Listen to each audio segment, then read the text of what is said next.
to the Cinementalists. Noun, plural. Definition, those whose love for movies runs so deep, they can't help but do a podcast about them. Hosted by Colton Robertson and Joseph George.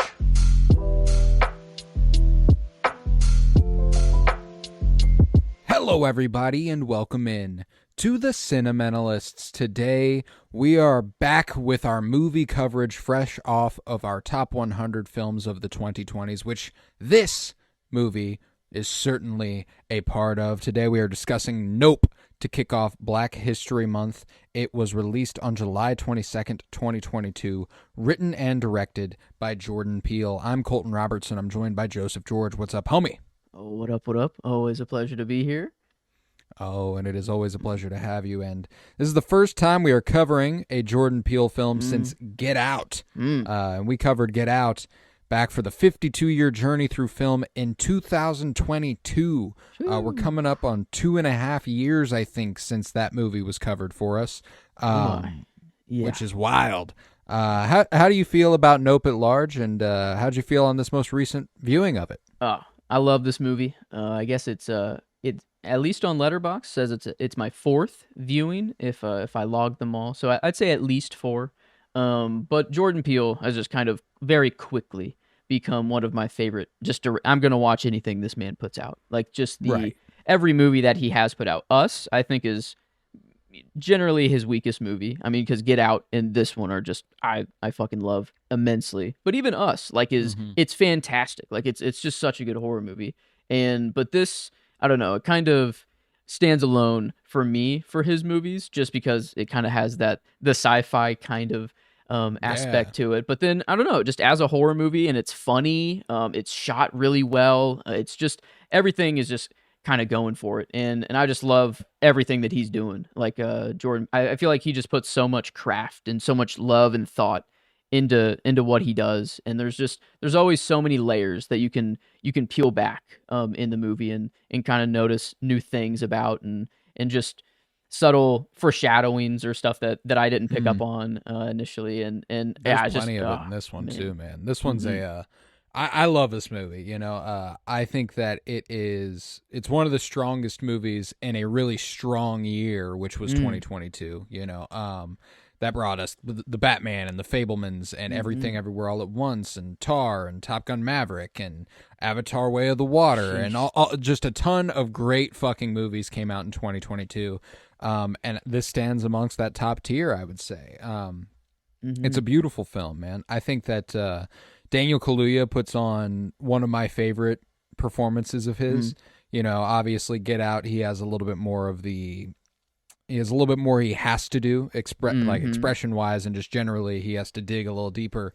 But the subtlety he displays in this one is so fucking strong. I love it. And there's this look he gives Keke Palmer towards the end of the movie that is the most emotional he ever gets, and it's fucking awesome. It's when he does the little reference back to whenever he was wrangling Jean Jacket the first time, the horse she was supposed to train and stuff. Woo. And you know, it's good. It's good stuff. And he does the little eye to eye thing, and you can see like the kind of like, let's fucking go sort of in his eyes, you know, like I'm about to risk my fucking life for you. I love you, dog, sort of thing. And yeah, it's good shit, man. It's real good shit. And he's a fucking hero, man. And frankly, my favorite character of the movie is Keke Palmer's character. Okay. I think she's fucking hysterical. Emerald's wonderful.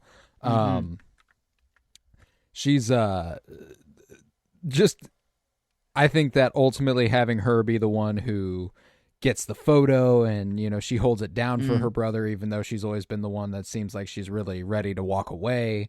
Even before all this, obviously, you know, she was, you know, this is her side shit, not all the other stuff. I fucking love the way Keke Palmer plays the character. One thing that I don't even know why I'm able to reference it so much, but I say it all the time, is she looked like she got a big house. I fucking love that line. I think it is so fucking funny. Hey honey, you look good. She looked like she got a big house. I love that sentiment. Like looking at somebody and going, you look like you have a big house. That's fucking incredible. And that's like you said at the top, this is so fucking funny. You know, when it came to like, I've only seen Us once and I did quite enjoy it, but it's a little, I'm not super big on like true horror movies, and that movie is scary. I will be getting back around to it at some point, but it's just not one I can revisit the way that I can specifically this. And then second most revisitable for him is Get Out. And Get Out has those funny moments, you know, like I would have voted for Obama a third time if I could and shit like that. But it's that funny. Satirical, it's that satirical sort of, you know, poking fun at the good liberals, and that's funny stuff. But you know, it's not as casual as some of the comedy that's thrown in here. There's some incredible comedic beats in this movie, man. I told you he was gonna bring a mechanical tower or whatever, you know, and then just boom. Didn't I tell you he was gonna bring a non-electrical camera? And then the fucking 5 fucking high fives. I love it. I love it. Yeah,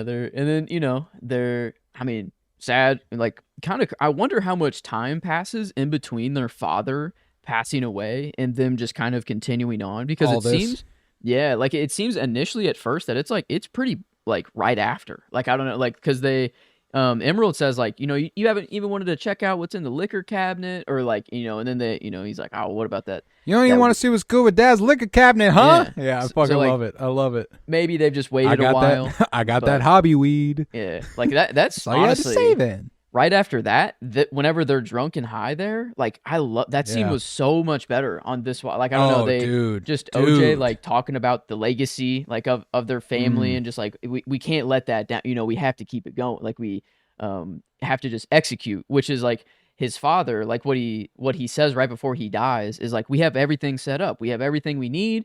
All we have to do is just execute and just do. And then like I feel like that's kind of what OJ just, he's in that, I don't know, he gets another really good emotional, like one of the only times he is emotional in the movie is there. And he kind of, I don't know if he does tear up, but he just kind of is, he has like a lip twitch, I feel like at the very end, where he almost breaks, but he kind of still doesn't. So it's like, he doesn't let himself. Yeah, and that's like Daniel Kaluuya, if he's in a movie, there's a really good chance he's going to get the performance. Like that's just how good of an actor he is. And you know, acting across from Keke Palmer, they have incredible chemistry, as like with some of the best sibling chemistry I've ever seen. Frankly, I think they're hysterical. I love the introduction to Brandon Perea. I'd never seen him in anything before, and now I've only seen him in Twisters. Aside from this, he's fucking funny. I like him a lot. And then obviously the gentleman who plays Antler Holst, or I think that his fucking voice is Purple incredible. People Eater. Yeah, Michael Wincott. I'd only ever seen him in Basquiat when he plays an actually quite flamboyant gay man, so he doesn't sound anything like this. Oh wow! I just kind of thought this was his natural voice. They're like, yeah, we need you for this role. It might be, but like that was also like 30 years prior, so you know a voice can definitely go down quite a bit in 30 years. But yeah, he was a one-eyed, one-horned, flying purple people eater. He's, you know, like Emerald is, it's either Emerald or OJ for the character, but at least this time I got the most fun out of Antlers. Antlers for one, a name, I don't know. And he's just the he's just the cinematographer. He loves film. His desk is fucking sick. You know, just loading up some film, watching it. I feel like, I wonder if there is someone out there, like if Nolan or someone who's just super obsessed with film has something like this out there. But I loved he's just so mysterious for no reason. Like he's even on the set where they're filming at the beginning, he's just like, just sitting back, you know, they're outside leaving, and he's just sitting in the director's chair, just kind of like, just, I don't know, just pondering. The dude is just, I love just, and the lines he delivers of just like, you're about to witness a spectacle, or just, I don't know, something like just out of nowhere. He just said some really cryptic shit and walked away. Yeah, no, I love it, man. I love it. And he's I love the portrayal of the like anything for the shot. The art. There's a lot of great commentary on filmmaking and the film industry in this movie, which I think is why it was generally shunned kind of by the Academy whenever the awards came around that year. I mean, we literally have a giant machine that chews people up and spits them out, and you got this commentary at the beginning where it's like, I bet you don't remember his name, and I bet you know, like, you know the man who shot the pictures, but you don't remember the man that was in them, and all that good stuff. Like, it's there's something to the idea that even, like, we obviously end on a really triumphant note, and I don't always like to think of what comes next, but I don't think the money, fame, and fortune that they were hoping for as a result of this ever comes their way. I think that it's going to be the opposite of what happened to their great great great granddad, where they won't remember the people who took the pictures, but they'll remember what's in it. You know.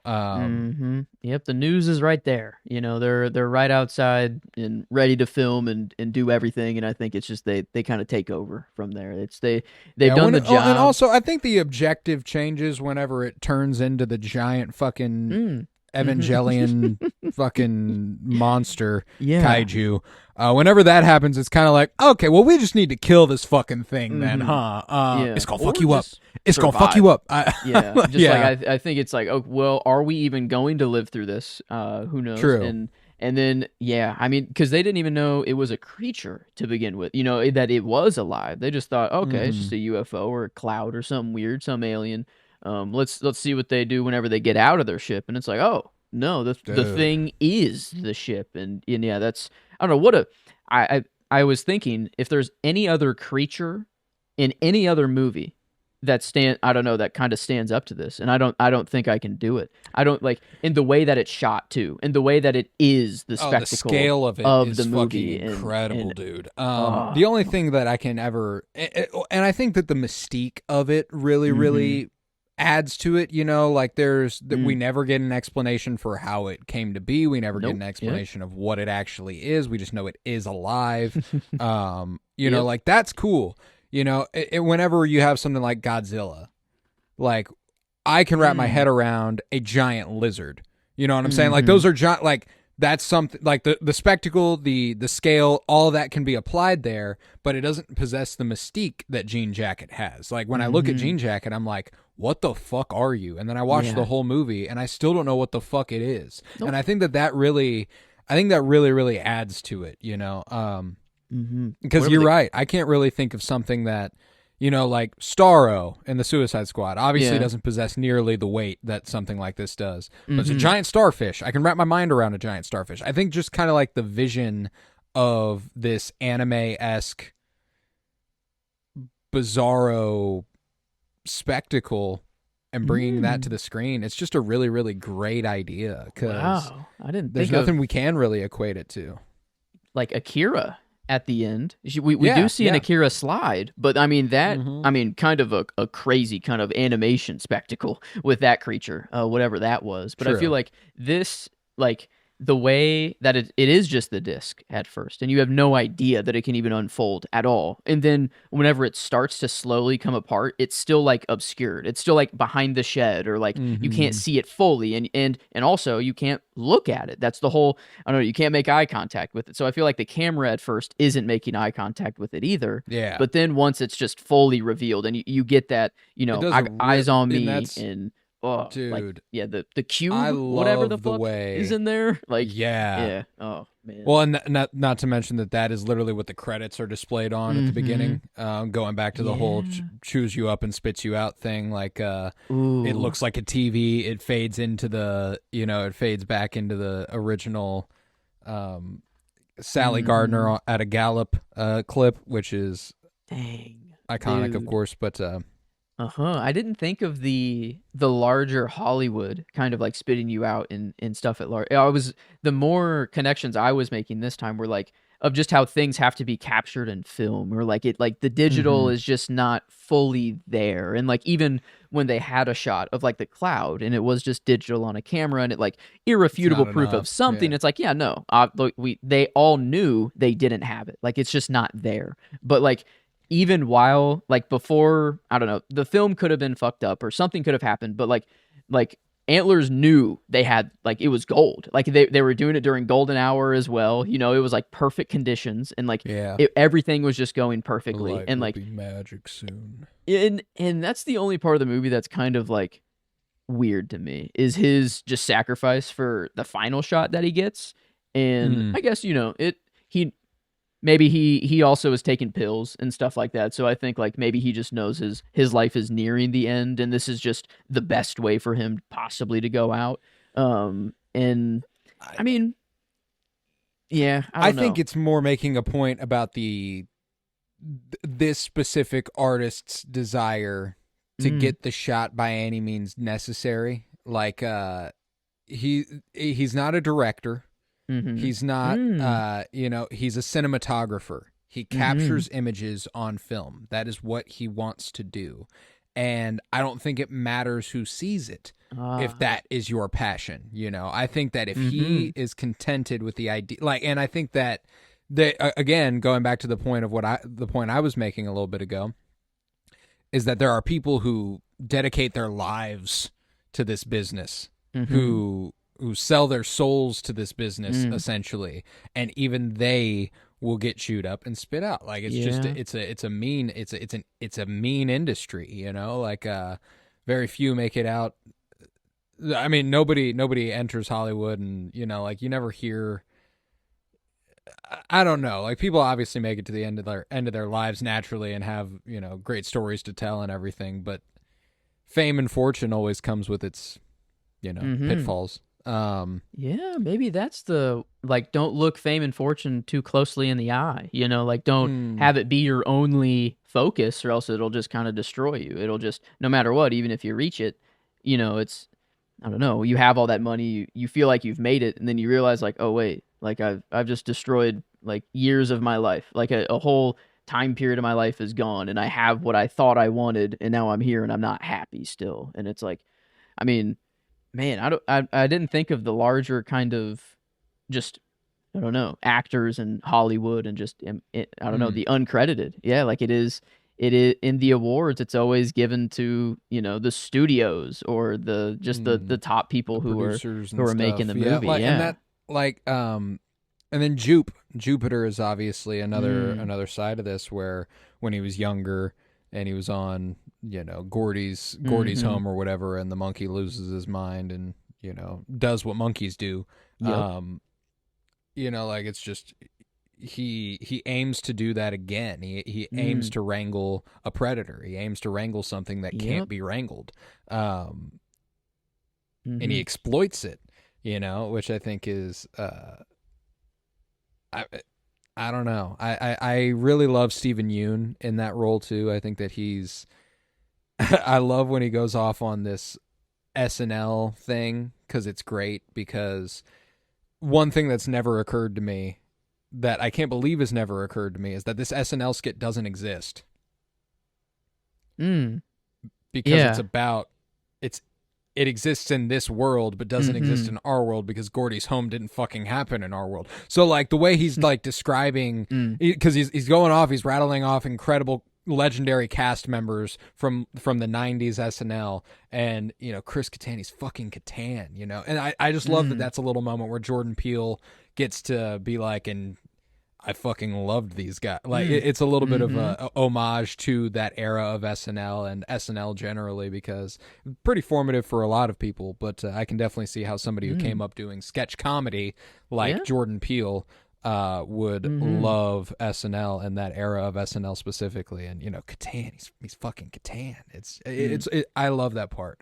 And he plays that. Yeah, I'm gonna have to look that one up, you know, because of the details. But I'm gonna look that on YouTube. Yeah, I mean, yeah. I mean, it is his idea. I think his logic is sound, that it is like a train wreck that people can't look away from, you know, and like it's gonna have to be filmed. People are gonna want to watch it, but like, this is just a different level. This isn't a monkey, dude. You were like feeding horses multiple at a time, and then like, I mean, like OJ, I feel like it's just the smarter wrangler, the smarter farmer here. He's like, yeah, just some creatures can't be tamed. You know, they knew with what was the old horse's name? I don't think it was Lucky. I think it was an older horse, maybe. Or it might be Lucky. Jacket. Oh, what? Oh, duh. Hello. Jean Jacket has just become the creature, I guess, to me, whenever I think of Jean Jacket. Yeah, right. But I gotta, of course, it came from from the horse that It couldn't comes be from tamed. the Hello. horse that couldn't be tamed. Yeah. But the like the I don't know, he knows that, you know, this is obviously just a creature that we cannot tame. I don't know, that is just something you gotta respect or kill. And like, do you think this was even part of the original plan to let the inflatable, you know, cowboy go up there? Or do you think this was kind of an audible, not like at kind of, all. yeah, just like a 100% on the fly decision here, Yeah. which is why like all the metaphor stuff kind of goes out the window in the last couple minutes. Like that's when, like, then it's just a fucking monster movie. You know what I'm saying? Like, Yep. that's when things start to become just like, now we're in it for the entertainment spectacle, which I think is an awesome decision. But yeah, I don't think they obviously never intended to kill it. You know, like they were like, this, it's not our place. You know, like we gotta get this thing on film. That thing feels like it's being exploited, and whenever it lashes out, it comes for them personally. Yeah. You know, and I like that they display it as an animal still. Like, it has instincts. It doesn't have logic. You know, like it's not like it's one of them looks at it and it's like, yep, I'm gonna look at that motherfucker, and then the other looks at it and it's like, oh shit, now that person's looking at me. You know, like it doesn't think, it just does. And I think that that's really, really cool too, is that it's never depicted as a higher intelligence. It's just depicted as almost a pure machine, base instinct. Yeah, just, I mean, it is just nothing else. And the cool, like, electrical effects and stuff it has, of like, it just turns every single thing of technology off unless it's mechanical. And like, and then it works in the opposite direction, you know, of like it powers the bike kind of, well, I guess it didn't really power the bike back up or like extra boost it up, but I love the TMZ dude just coming in, you know, and just hitting that wall and just bosh. I mean, that would, I don't know. Yeah, that's just rough. But I mean, one of the worst. I'm not really claustrophobic or usually, but like this just sucks. The way that you go if you get eaten by this by Jean Jacket is just no. Like in the whenever you sit with that, you hear the people in there and like the camera's going up and just they're slowly just being just moved. Yeah, it's just no. That's good stuff, man. That's good stuff. Yeah. I saw the first time I watched this, and shout out to Letterboxd for me being able to track this. I saw this for the first time on August 1st, 2022. And it was in an IMAX theater by myself. And it was fucking electric, dude. It was all-time theater experience right there.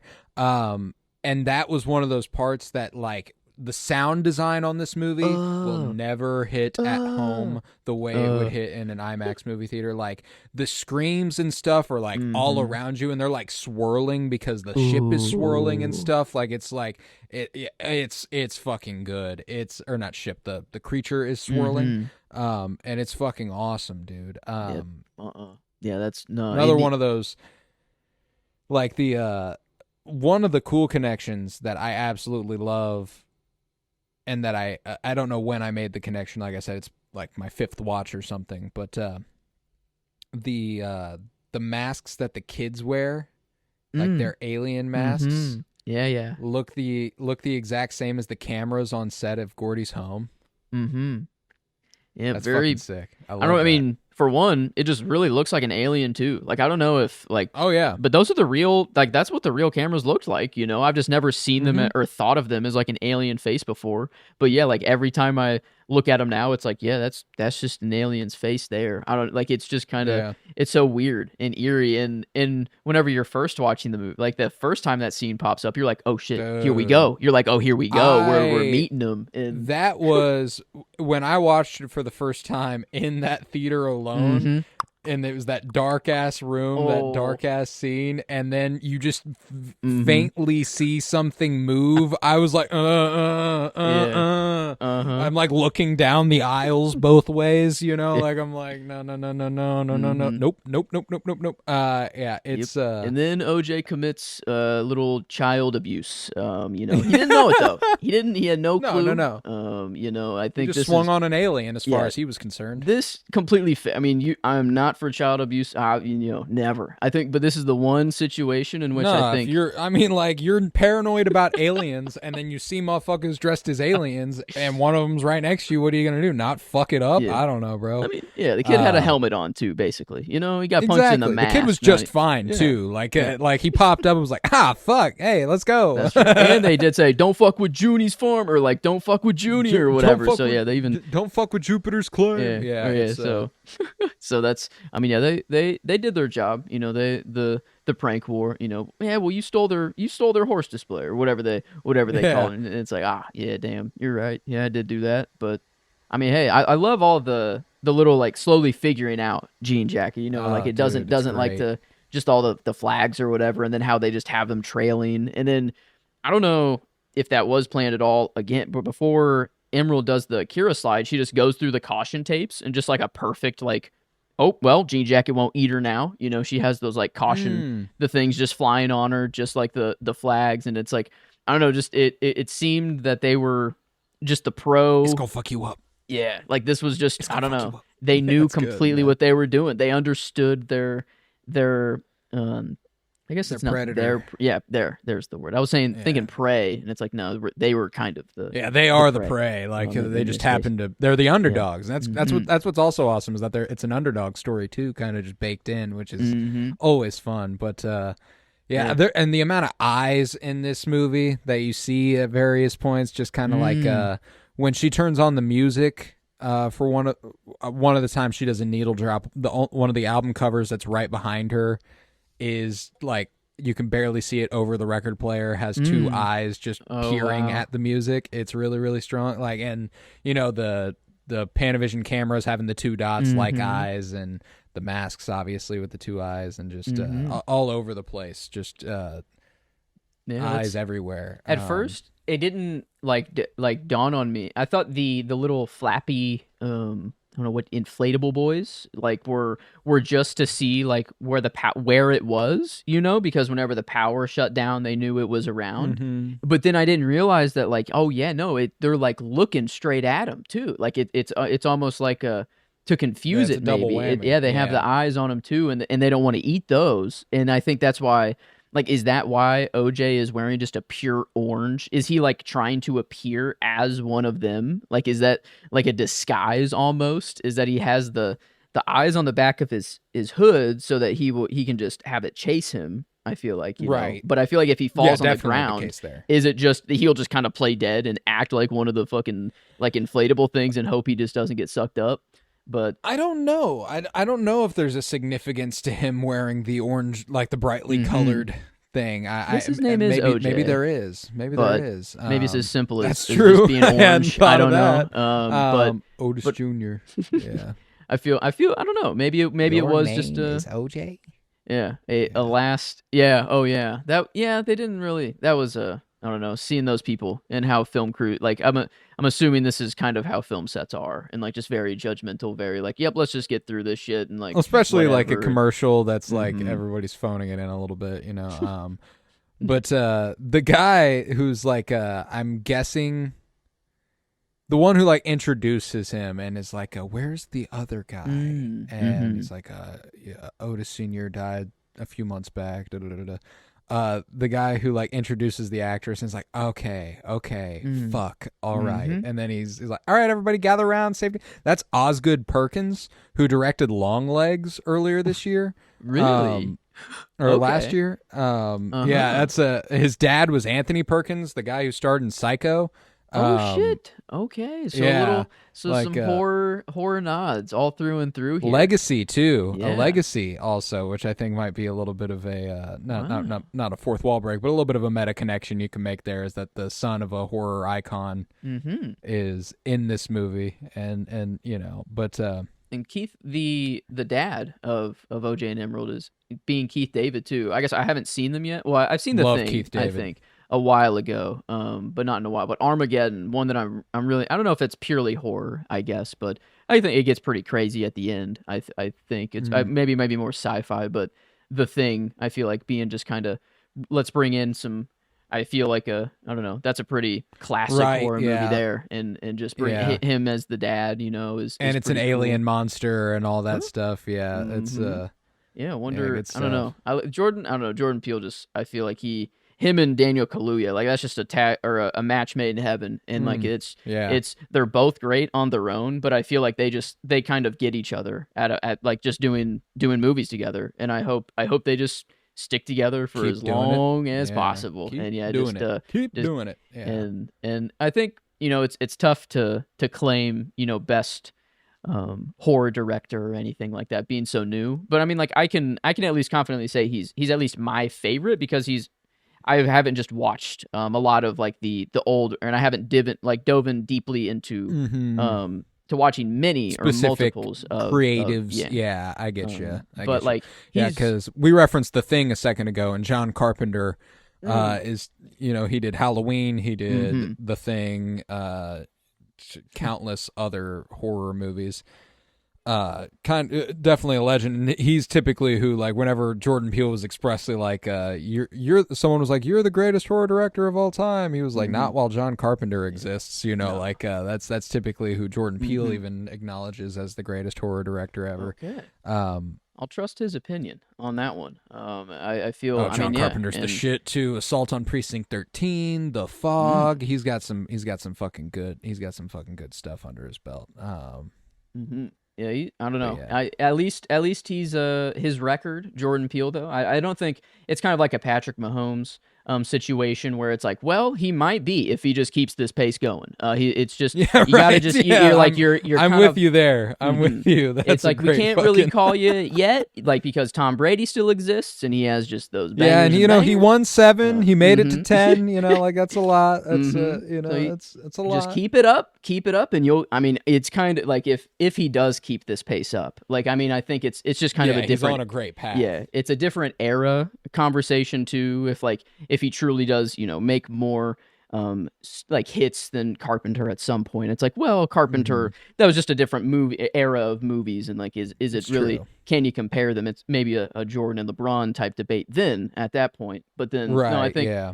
I think right now, I mean, yeah, he's just one of my favorites, kind of doing it in his story, like him just hearing him talk about the movie and like how he thinks of things and like how he says that comedy has helped him, like just knowing how to make someone laugh, kind of in a strange way translates into knowing how to scare someone and just kind of, Well, there's a lot of timing involved. mm-hmm, Like just kind of knowing yeah, when to do the right thing is. I mean, when it comes to like I just think that like the blend that this was the funniest I've ever found the movie to be. Also, this most recent mm-hmm, watch, like I was like, I'd realized it was funny. There are parts that make me laugh, but I didn't realize it was like there's something funny in almost every fucking scene. Like almost mm-hmm, every scene, there's at least one line that is supposed to be supposed to get a laugh, and it typically does, man. Like there's so many great moments, and there's so many of those foreboding, suspenseful moments that Jordan Peele loves to use. He's famously talked about it's scarier to imagine what's behind the door than seeing what's behind the mm-hmm, door, et cetera, et cetera. But one of my favorite lines of dialogue in any movie, frankly, and this is crazy, but like it just is. Every time I mm-hmm, hear it delivered, it was the trailer line. It was like it's the first line of the trailer for this movie, and I was like, yeah, I want to see that. mm. Um, what's a bad miracle? I Oh, love that. come I on, don't. like, I don't think that and that creates the question, that creates the suspense. mm, Like that line alone has you thinking, oh God, what is like?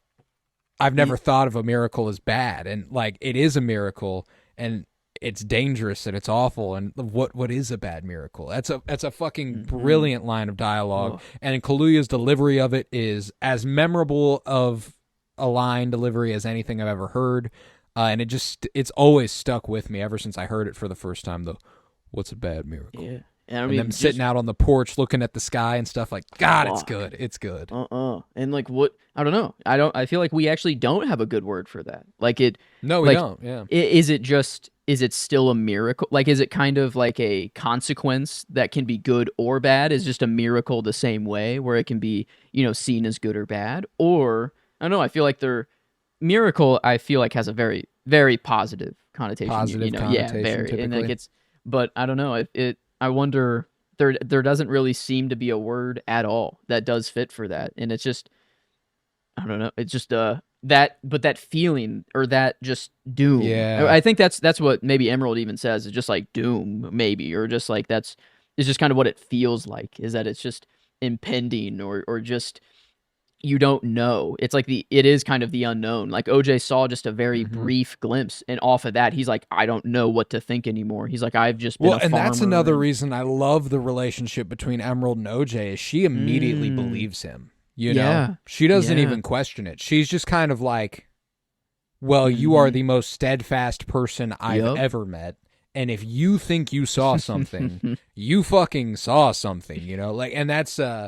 immediately they go to the, fries or whatever and set up all their shit. But I love it, man. And I think that they get each other, obviously on some level, even if they have their differences, quite a few Hmm. differences. But she looked like she got a big house. I don't know. I love it. I love it, man. It's Nobody fucks with Haywood. Nobody. And I love how yeah.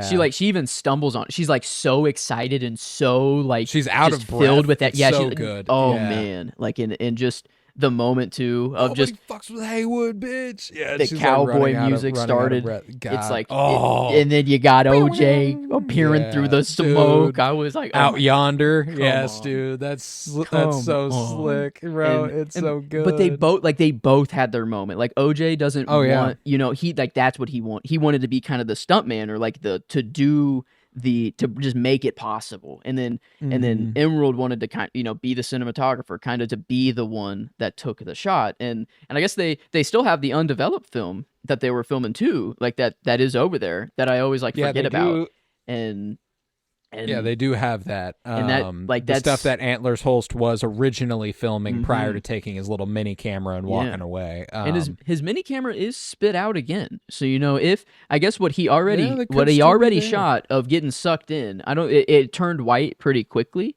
Because he's being sucked up into an alien and about to be eaten. So like I don't think we saw the inside at all or of like him actually getting in there. But True. he's the seconds leading up to that had to have been fucking insane. I mean, that is the shot. I mean, he did really if he's going to go out for a shot, I think that's the shot of his career. And I don't know. I love the idea that maybe they don't even put that footage out. Like it is they just hold on to it. Like they don't. It isn't about the fame anymore. It is just like holy like we went through Look at what that we done sort. Like did. yeah, like Yeah, yeah. that's us. But I mean, maybe they do make a name for themselves with that film, somehow. And I like, think they would but with the that's why I'm like I don't think that the last little shot is gonna ever see the light of mm-hmm, day, but I do think that the other stuff probably mm-hmm. will. Oh, But yeah, I mean, regardless, like the end is just so fucking electric, man. It just puts a fucking smile on my face. The motorcycles, anything, hit me up. If you just need somebody to make a grilled cheese, I'm there. Like, and then uh, she gets to ride the motorcycle at the oh. end away. Like that's sick. A lot of great little foreshadowing. Sorry, photobomb, all that stuff. Uh-huh. It's Perfect. Yeah. good. It's Perfect way good. to set that up at the end. Like it would have been really weird if at the end she's like, "Oh, there's this well that takes a picture straight up," and like, but a perfect way to just to have it introduced kind of earlier on with a little photo Yeah. bomb No, great idea. Great and idea, yeah, dude. I don't know, and just the mysteries that are just kind of like whenever Gordo's disaster happens, that shoe just standing straight up, and like So and cool. and yeah, like he keeps it in that case like perfectly like it was, and it's like it's just kind of that it's just an anomaly, it's just creepy. It's just they didn't need to put that in there at all. It's already disastrous. It's all like already Hmm. completely off the rails, but then it's But then just that again creates that sort of what's going on here, yeah, like that did sort of that suspense, that unknown. It's so like good. what does that mean? Is it just a funny coincidence that a shoe just happened to land like that, or is it like a like is that jean jacket somehow No, altering like um, yeah, like that's what no, I it's definitely. I think that they're making a point. Like, I think when it comes to Jupe's character, it's definitely one of the more interesting and complicated characters in the movie because he takes the completely wrong lessons from what mm-hmm. happened on Gordy's Yeah, Gordy's, Yeah. and it's because he never deals with it. I don't like. I Mm. think that's part of the point is that he never actually, um, He like that's an never obviously leaves the very moment. traumatic experience. Yeah. Yeah, like he never leaves that. So I think that just the shoe standing straight up like that, the fact that he has it preserved is the more important fact than the fact that it did that at all. I think it's like it's a Mm. reminder. I it's tough to wrap my head around why he would hold on to something like that. Um, Mm-hmm. I feel it was the only thing comfortable about the situation because after he sees like someone get their face smashed in and all everyone's dead, he at least like he smiles and kind of laughs at the shoe like for a second. He's like, that's just kind of funny, that's out of place, that's weird, and then he's immediately back into scare mode or whatever. But I think like because it was in the line of sight of right where Gordo comes up to him, and like if he wasn't, he was stuck froze like kind of just looking forward, and I feel like that was the only thing he could really focus on yeah, because he fixated on it. Yeah, mhm, like if there's through all of it, that's what he's going to fixate on. But even so, if through all of that you are fixating on that thing, why would you want to keep that thing? I don't know. Like that's kind that's of why I that's feel kind of like how there's because he's a big into UFO, like he knows Jean Jacket at least exists eventually because he's Mhm. feeding it, but like he does have other disaster like things in that room too, like the Challenger explosion was on there, like a little section dedicated to that blowing up. So I think he was more just obsessed with disasters caught on film. Like he just like wants the ultimate train wreck, just like capture, but not on Mm. film, I guess, just kind of in itself. He just wants the show. He has Like he has extremely yeah. morbid curiosities. Yeah. And I guess that's why I thought there might be some jean jacket, like just because it's standing straight, like it feels like there's some gravity shit going on. But then it like because the Mhm. monkey just goes crazy just because the balloons pop.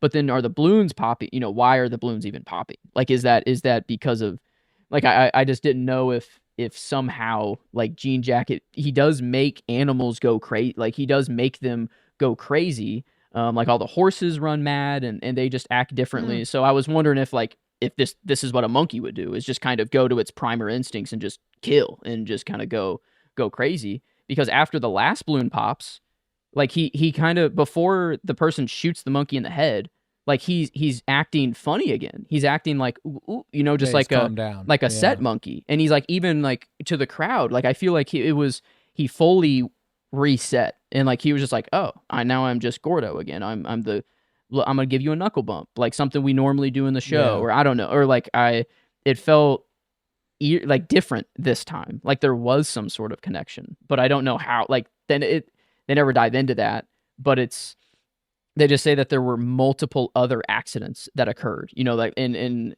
I think OJ was like, yeah, this is why no one films with chimpanzees anymore. Is because of Yeah, this. that's one of the reasons. Yeah. And I guess the horse kind of being on set freaking out. It wasn't because of Jean Jacket, I guess. It was just the ball and the reflection. So yeah, maybe it is just purely like just animals are unpredictable. I think maybe Yeah, well, is and I real. think that they might be drawing a like I think that there's a chance that Jupiter was enlivened with a confidence that he's capable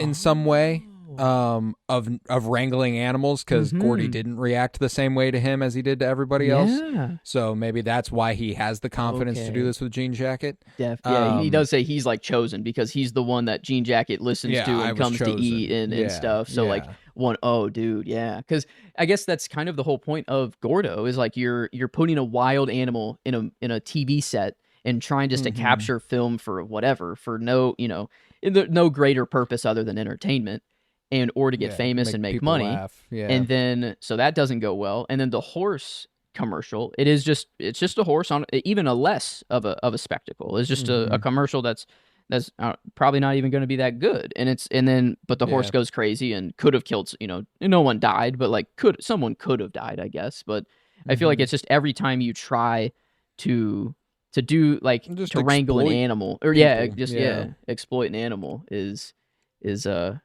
it just goes bad because Mm-hmm. and yeah, I don't know. I'm trying to think if they're like trying to connect, like those are the current workers in Hollywood, like they're treated like animals, or but I don't think that's it at all. I don't think it's like that they're seen as animals or anything like that. I feel like it is just this weird byproduct of like, yeah, you're trying to train a wild animal, and it's not Mm-hmm. gonna go well. But yeah, I don't just the it's standing straight up. That's the only like it could. It's just I don't know. It is just weird and Well, eerie, and and I it's a think horror movie. I think that's one of the things. I don't know that it's supposed to evoke anything more than a question. You know, Mm. what's a bad miracle? Okay. Amidst all of Yeah, this, yeah. it's like, why? Like it's obviously not as massive as what you'd think a miracle is, but like it's a rounded edge point balancing Mm-hmm. straight up perfectly in the midst of chaos. Like, I don't know, maybe I think it is more there to pose a question than it is to provide an answer of any Mm. sort. You know, Oh like it's supposed to shit. make you wonder more than it is supposed to give you answers. Wait, I didn't. I guess I didn't think of the cameras that are there. Are they fully mechanical? At that point in time, they're yeah, it's a film cam. Like those are Yeah, film cameras too. I don't know. I wonder if the power goes out at all, and like the lights and things like that go down or something. I haven't even thought about that, or if other things are powered down, but the right. film was the only thing kept rolling, and that's why it was kept. And I don't know. They had to because they did say the film survived, and people like obsessed over it and wanted to see it. Um, Right, right. so, but yeah, I don't know. I don't it just feels like there's some weird jean jacket connection there, and like that this is animals, they might be like that. Gordo could have been well trained and never do that, but then I don't know, it is just balloons popping off. I don't think jean jacket just came over and then made these balloons pop knowing that it's going to freak the monkey out. Yeah, But oh, that's what it was. Thank God that it came to me. The praying mantis on the camera, that is like yeah, yeah, Jean yeah. Jacket is controlling that praying mantis. Like dude had like control over that. I feel like it is like like it was like that was the most sentient thing of Jean Jacket. I think was like right. He covers the one camera. The other camera's the only like he knows the other camera's gonna be shut down, but this one's gonna be on, and there's nothing that he can do to turn it off. And so like there's a bug over it, and then it perfectly leaves right after everything's over, and like it just flies away. And like it felt that was the most kind of it could be coincidence because it is just a bug and it is just a praying mantis, but it was like Yeah, can't. it I don't know. It felt sentient No, yeah, somehow. it feels like that's a yeah. Jean Jacket's like, whoa, it can control the bug, da, da, da. But like that's I don't know. I think that it's I don't know. I don't buy into the idea that it can control the cricket or grasshopper or praying mantis. I think is what it was. Praying Mm-hmm. mantis, right? Yeah. Mm-hmm. I don't fully buy it because I think it lends more to the idea that they can't control it. You know, like they can't. I don't Mm. know. I've never really because I think that if it had the ability to control things like that, it would have done it more than blocking a camera. Yeah. Um, Yeah. Well, I mean, maybe it's a prank. Like it is just a mind that it can actually like do something. right. It is like a monkey even is too much. Like I don't know the Gordo thing. I'm definitely not thinking that much anymore. But like this one, I don't know it like the timing of it. Like maybe it is just funny. It is just like for a comedic beat of it leaving perfectly. Right whenever Jean Jacket leaves. But like it crawled on it perfectly whenever the other camera shut down and then left Mm, immediately after Jean Jacket leaves. And it's like, right. I don't know. Like if you can control gravity in this weird way and obviously fly, like it can create vortexes out of nowhere. I feel like it's just like a harbinger of like just it could control chaos is like my Mm, great like if you had to sum up Jean Jacket's powers is just like it can harness chaos.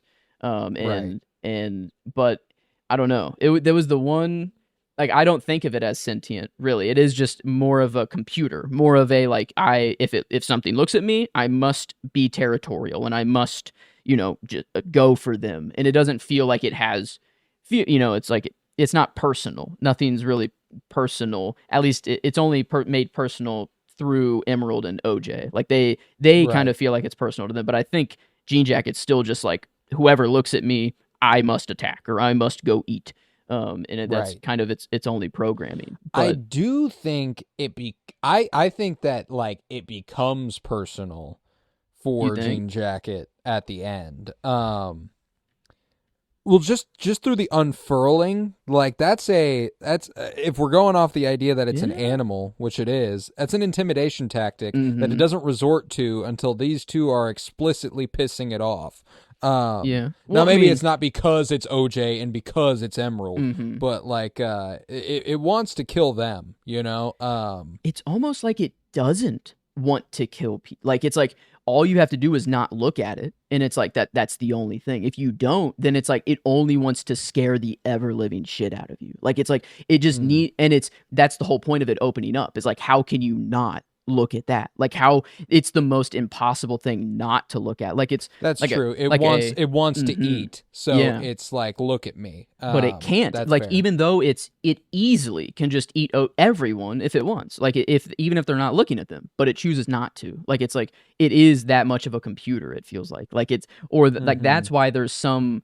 It feels like there's a higher thinking or something going on because like it feels like it doesn't want to kill. Like it wants to be wrangled almost like it wants to find someone who it like understands it or like and the like I feel like it opening its mouth or like the cube and just like all that is it's just like a peacock, like Mm-hmm. unfolding its wing. I was about to say wings, feathers. Feathers. Yeah, and like and just looking pretty. How can you not look at that? And Right. and Right. and so, but I don't know. There's this strange feeling of that it doesn't actually want to kill. That it's just it has to eat, and it knows that, and it knows that I don't know. It already in its base form, it's already impossible to not look at. Just two ovals with a black void. It's like that's already unbelievable. And then it's like, okay, that's not working.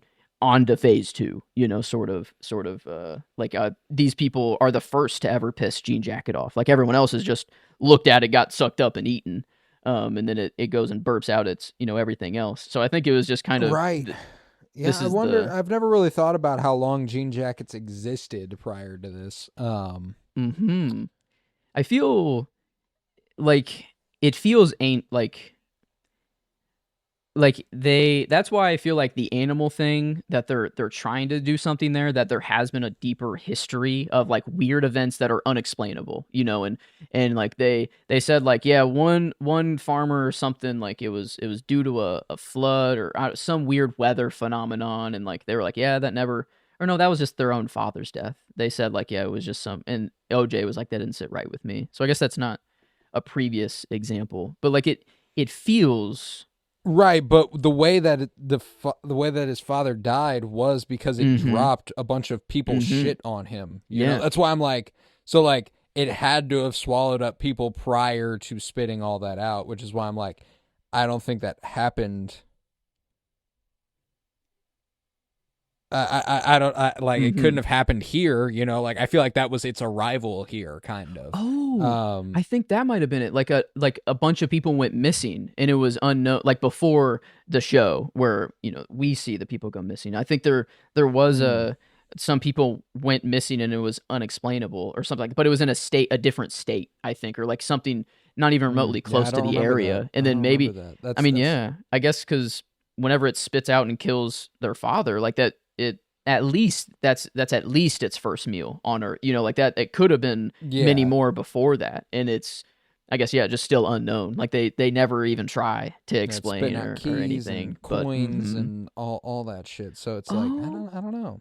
could it have been like the rehearsal for the show? And well, no, because he wasn't feeding people to him quite yet. And yeah, no, that had to have been humans that it ate because it was money and keys and stuff. It wasn't. Yeah, Yeah, horses aren't just carrying around a bunch of that. So yeah, change and so yeah, it shit. had Yeah, to that's have why I'm it like, had to have eaten a bunch of humans, I guess, before.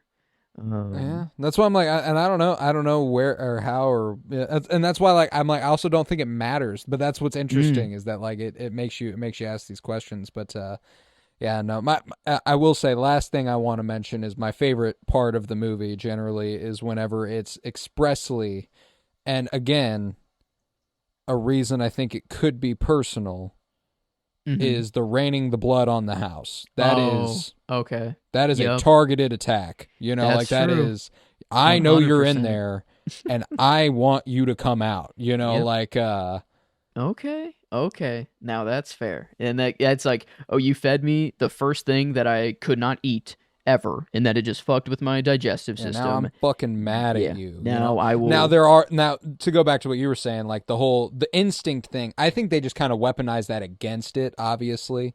Mm-hmm. But like I do think that that's why I think it's actually an example of not higher thinking. I think it's a form of lower thinking. Like Mm. it has like it's not capable of processing that if it wants to, it Mm-hmm. can. It acts on pure instinct. So that's why I'm like Mm. I love those images though. Whenever it rains the blood, like the Oh. rain moving further away on all sides is such Mm-hmm. an awesome image. Oh.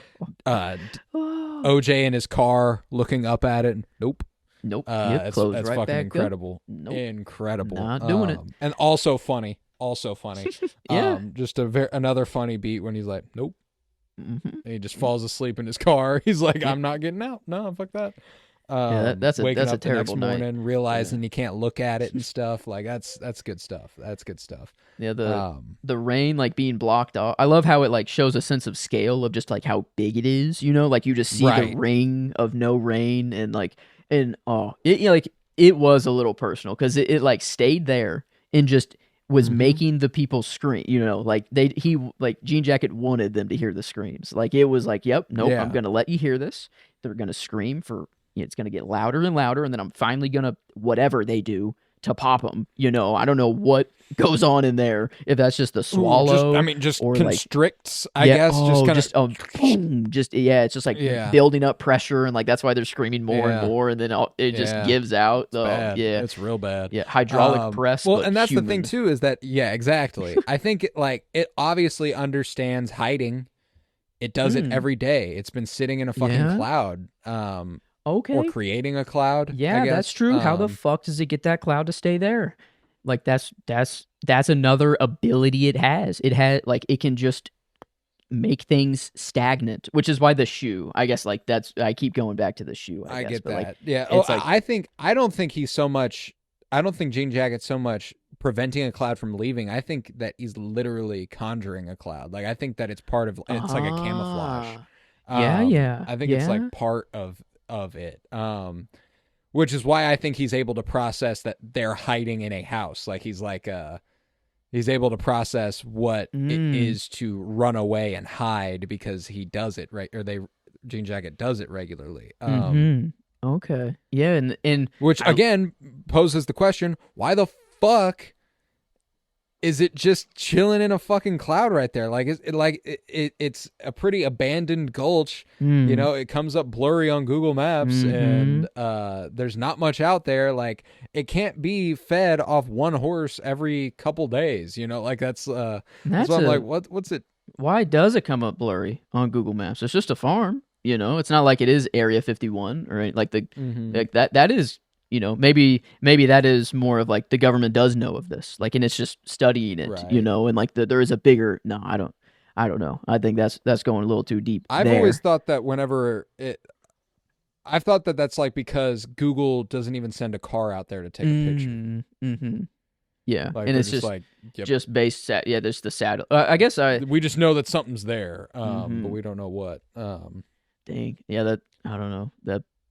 I mean, where's my camera? You dude, your limbs are broken in half. Like, are you like you're still thinking of your camera? Like, I mean, I think it was just for the care. You know, it is just to show how hungry I guess the media is for anything and whatever. But Oh yeah, man, yeah. Like that's expressly yeah. anti TMZ Mm-hmm. sentiment there at that part of the movie. Like that's Ah, damn guys, you it's know TMZ. And they're just we're like, all so fuck. invested in our phones. You know, like Mm, why aren't you recording this? yeah. All that stuff. Like, are you fucking crazy? This is content. Oh, Um, yeah. He's like, bro, Yeah. close your fucking eye. You are going to die. He like sees him in the reflection of his helmet, which the helmet Hmm. Hmm. obviously very, very similar to the ball that gets the horse to react at Mm-hmm. the beginning of the movie. Mm-hmm. Ooh. Yeah. Maybe that's what sets Jean Jacket off and is like, all right, I'm unfolding now. He Yeah, does. fuck this. Wait, I think he does unfold right after he eats the TMZ dude. It's pretty Like, close to right out. It's yeah. whenever he starts chasing Jordan Peele, or not Jordan Mm-hmm. Peele, Daniel Kaluuya. That's when That's he's true. like, Yeah. but that is when Daniel Kaluuya decides he's just gonna fucking do this thing. It's like right Mm. there. He's like, OJ's doing the run, Mm-hmm. Oh, which is a funny sentence to say out loud yeah. in a context that's not Mm. the whole white Broncos thing. But Yeah. But no, this was their moment here. I don't know. And OJ, I mean, as a stuntman, as this run went, I mean, he could not have planned it any better. The roll into the shed sick. underneath there, and the horse like running. The horse is still running like through the slats of the shed, and you just it looks like I don't know the first like the frames of the Sally Gardner there it is, at a gallop. Yeah. Mm-hmm. And oh man, I don't know. It feels like there's just so cool. much.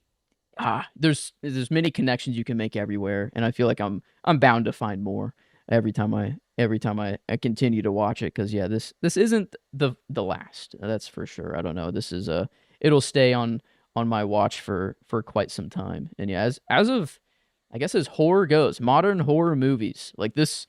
It's funny. It's like it's not a traditional horror movie, but man, I'd be damned if I didn't say it's like one of my favorites because I love them. It's just one of my favorite movies in general as well. Like it's up there on my favorites list. And yeah, it's just oh yeah, it's a good man. It's a goodie, man. I do love it. And we've kicked off February in a banger of a way here. So I can't wait for the weeks to come. Next week we got Valentine's Day. We're gonna celebrate with If Beale Street Could Talk.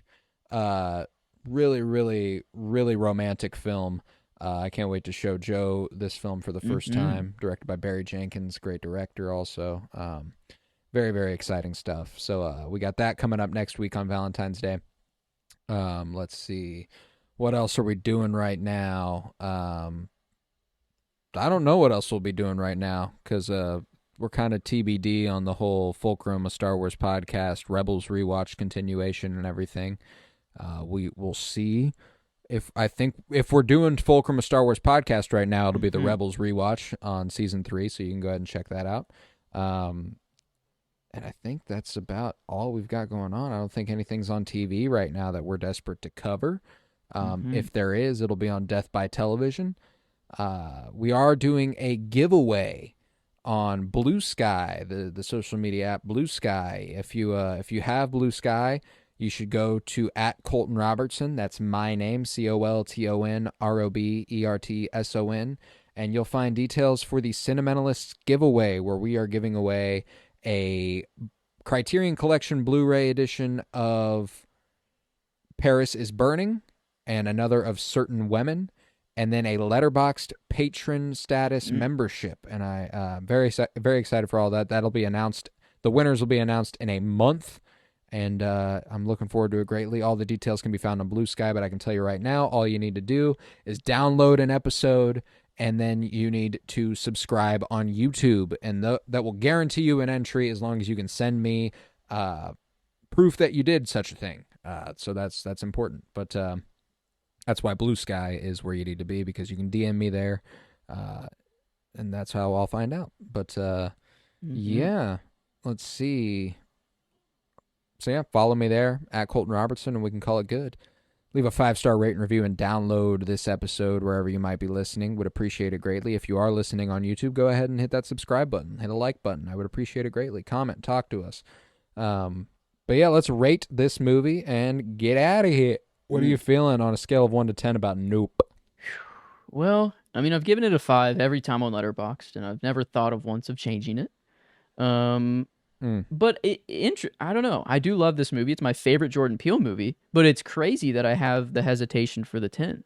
Like I feel like just 9.75 or 9.5 is where I'm thinking. But like first watch, I'm at a 10. Like I don't know. Like I think it was not knowing, I think is a lot of the movie, and a lot like of just Jordan Peele's horror philosophy. And then now it's just kind of like it's more of what why the movie's good, and like the cinematography, and like Dude, Hoyte thinking van of the Hoytema's moment. work here is Oh, fucking gorgeous. Michael Abel's score is mm, incredible. I've never mm-hmm. really given that the credit it deserves, but the last act's music is fucking Yeah. insane.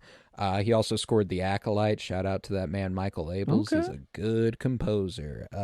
Okay. But yeah, no, the music is incredible. The visuals are incredible. The sound's incredible. The performances are great. It's super well directed. So I'm also super high on this movie. But I'm not out of 10. You know, I've Mm-hmm. never.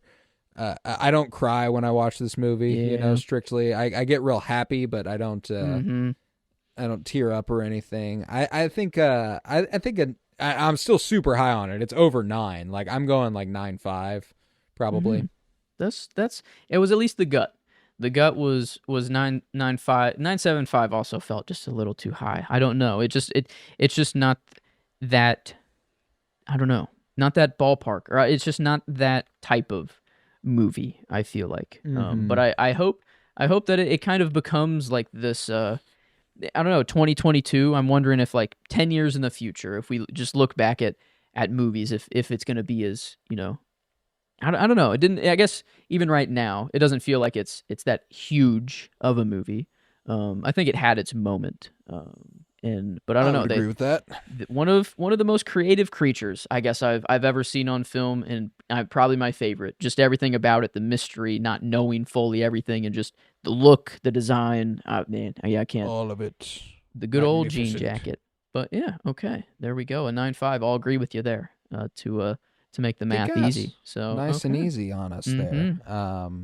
But yeah, at a 95%, we kick off February with a Mm. banger and Nope. And come on back next week for If Beale Street Could Talk.